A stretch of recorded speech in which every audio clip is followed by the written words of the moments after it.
Hi guys, welcome to another video. Hope you're all keeping well. Now this is going to be the third instalment in my series of where I review the Hammer House of Horror episodes all in chronological order. So for this video I'm going to review episode 3 and that is called Rude Awakening. There's just a short photo of it there, guys. Starring Denholm Elliott and Lucy Gutteridge. Now, this episode was first screened in on the 27th of September 1980. Now, what I'll do first, I'll just read you the synopsis on the back of this Blu-ray, and I'll talk a little bit more about the episode and give you my thoughts on it as a whole. Okay, so part 3, Rude Awakening. Sometimes dreams seem so realistic you're convinced you're awake. Now, for Norman Shenley, the nightmares go on and they all end the same way, in murder. So there you go, guys. That's the short synopsis for this episode starring Denholm Elliott. I'll just talk a little bit more about the episode, and I'll say at the end I'll give you my thoughts on it. Yeah, okay. Now, the main thing I want to say about this episode, guys, it was very, very reminiscent of Happy Death Day, because it had the premise of the main protagonist constantly waking up, having a dream, and constantly waking up all the time. So it got to the extent where you didn't know what was real and what wasn't. As I say, Denholm Elliott, he plays this rather, shall we say, sleazy estate agent. Now, it opens up. The episode opens up with a rather spicy, start in a phone box, involving Denholm Elliott and a secretary, with whom he's having an affair, behind his wife's back, he's caught in a rather, shall we say, rather uncompromising position in a telephone box. This actually signals like sort of like a trend whereby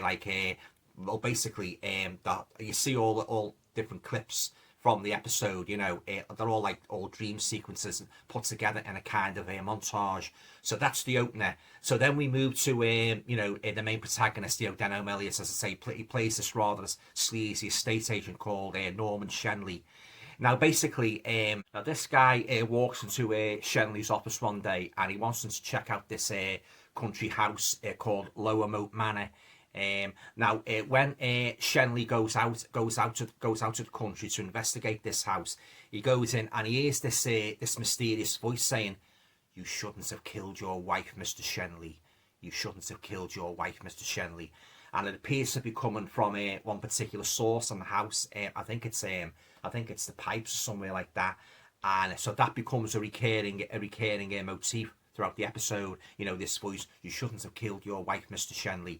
So we hear this intermittently, throughohout the whole episode. And as I say, it's very, very reminiscent of Happy Death Day, because he has this dream, this recurrent dream that he's basically bonking his secretary, and he wants to sort of split from his wife and that. And apparently that he kills his wife on Friday the 13th. But then, as I say, he keeps waking up all the time and that. Yeah. Another thing, when he goes to the country house and that, in one of the dream sequences, when this voice says, you shouldn't have killed your wife, Mr. Shenley, the dumb waiter comes down and there's a body in it, and it's the body turns out to be his wife. And then, as I say again, he wakes up again. He keeps waking up all the time, and that basically, and I found this very, very annoying. And I say I wasn't too keen on the movie Happy Death Day. I don't like these kind of stories where you think it's a dream and you keep waking up, then you think it's a dream and you keep waking up, and again and again and again, repeated. Like, it gets a bit monotonous, and as I say, that I think for me that's what spoiled this episode and that. And then there's another mad scene as well where Shenley, he's in like this he's told to go to this house or something that's getting demolished. I had to laugh at this scene, and you get the bulldozer and swinging the ball and that, the big ball and that, knocking the house down, and he's running, he's panicking, he's in the house, Shenley, and he's I think he's upstairs, and he's running, and as he's running, the house is bloody caving in. The ball's swinging, and it's with every swing in that, it's knocking another part of the house down, and he's running away. He wants to get back to his secretary. I had to laugh at that scene. Like, it's like something out of I don't know, an Abbott and Costello Laurel and Hardy movie, you know, the way they done it and that, you know, like the ball swinging and that, and he was panicking. You know, it was just a mad, you know, it was just a crazy episode, guys, all round and that. And oh yeah, another couple of funny quotes as well. I mean, for instance, there's one where you know, I don't know, I forget who it is now. I think it's one of the supposed to be this mysterious guy who's haunting them and that, you know, tells them to go to the house, and he says to Shenley, "I can't help you, Mr. Shenley. You see, I'm dead, aren't you?"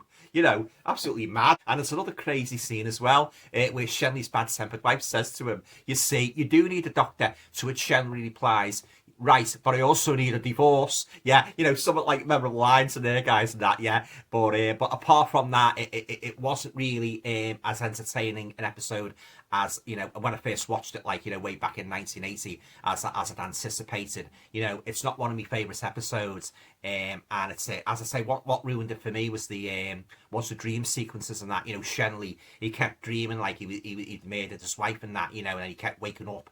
And I didn't like, another thing I didn't like was his secretary. You know, she was dressed in all these outfits and that. One minute she was a punk rocker, you know, with fishnet tights on. Oh, Mrs. And you know, real dressed for the part, you know, like a punk rocker from 1977. And then you see her in another scene, you see her dressed as an ordinary woman and that, you know, in the office and that. But yeah, you know, it was okay for what it was and that, but I wouldn't really rave over it and that. And I can't fault Denholm Elliott in the role, you know, as the sleazy estate agent. He done a good job. He's a very good actor, Denholm Elliott. I particularly liked him in the House That Dripped Blood segment, where he played the horror author who kept seeing that the figure who he created, you know, coming to life and that in the house. That was a fantastic episode, that. And of course, he's been in many plays and movies over the years, Denholm Elliott. But yeah, guys, the story was you know, was a bit weak for me. It wasn't one of the strongest episodes. I suppose if they'd have cut down a bit on those annoying surreal scenarios, you know, it might have improved it. But as I say, I don't like these kind of episodes where you think it's really happening, and then you wake up and that. I mean, it's bad enough in some of these modern horror movies where you think the killer's after them and that, or some other horrible thing, and then you wake up, oh, it's your only dream, and you know, it jars, you know, like, it's like the jump scares and that. I think they need to be used very, very sparingly, those dream sequences, you know, because if you take them to an excessive extent, they can totally ruin the you know, the episode or movie, whatever. But yeah, I suppose you could describe this episode as a rather bizarre, quirky, dark comedy. It's a Marmite episode, I suppose. I know some people love it, or some people hate it. And I was sort of like in between. I didn't love it and I didn't loathe it. I thought it was just okay, you know. And as I say, Denholm Elliott, like, he was really on the money playing this rather sleazy estate agent. But yeah, you could have done without all those dream sequences, guys, all those surreal sequences and that. But lovely colour, by the way, as has been the case with all these episodes in this imprint edition. Yeah, but I think they tried to make it more of a more facetious, you know, rather than like concentrating on the downright terrifying and dark, which most of the Hammer horror episodes are, exceedingly dark and, you know, in some parts quite terrifying. Yeah. Okay. So that concludes my review, guys, of episode 3 of the Hammer House of Horror, Part 3, Rude Awakening, starring Denholm Elliott as a rather sleazy estate agent. Have you seen this episode? What did you think of it? Leave your comments down below. Yeah, what do you think of the Hammer House of Horror series in general? It was first screened, as I say, in 1980. Did you like it? Any particular favourite episodes? Yeah, leave your comments down below. Yeah. Oh, before I go, guys, just to remind you, I'm going to do my live stream tonight at 7:30. Yeah. So if you want to drop by and say hello, you're quite welcome to in that. And of course, the subject again will be horror. So if you've got any favourite horror movies, favourite horror TV series, by all means, if you want to ask me any questions at all about horror movies, about me, you know, my life as a writer of horror fiction, please feel free to ask as many questions as you like. Yeah. But getting back to this, guys. Yeah. It wasn't one of my favourites, this one, you know, Rude Awakening, and as I say, you know, some of the scenes of that, sometimes you didn't know, you're wondering, like, is he really dreaming, or is he going mad, you know, is there some sort kind of like sort of like devious plot against him and that, involving his wife, you know, and maybe his employers and that. So it had you even thinking there, you know, at the times, like, you know, it was sort of like, it was downright jarring, you know, the way you thought it was really happening. And the next minute he wakes up in the bed and his wife's snoring on her head off behind him, you know, and, but it's all revolving around Friday the 13th as well, because this is the date he's supposed to kill his wife in the dream and that, you know.